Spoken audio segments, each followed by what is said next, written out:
এবার আসুন আলোচনা করা যাক আপনি এই এমপ্লয়ীদের কি বলে ডাইরেক্টলি ইনভাইট করতে পারবেন।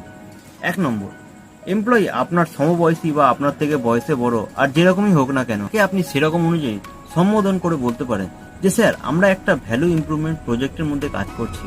এখান থেকে অনেক এমপ্লয়িরা তাদের কাজ করার পাশাপাশি পার্ট টাইম দিয়ে একটা ভালো পরিমাণে ইনকাম করছে, যেটা থেকে তারা কিন্তু তাদের সমস্ত স্বপ্নগুলোকে পূর্ণ করতে পারছে এবং তাদের এক্সট্রা খরচাগুলোকেও তারা কিন্তু চালাতে পারছে।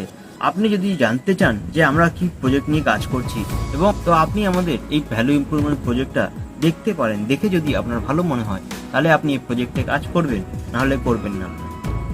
2 নম্বর, আচ্ছা স্যার, আপনাকে যদি একটা কথা জিজ্ঞেস করি আপনি কিছু মনে করবেন না তো? এরকম আমরা কাকে বলতে পারি? যেরকম ধরুন, যে সমস্ত এমপ্লয়ি আমাদের একটু অজানা, কোনো রকম তাদের সাথে কথাবার্তা হয়, তাদেরকে আপনি কিন্তু এরকম ভাবে ইনভাইট করতে পারেন।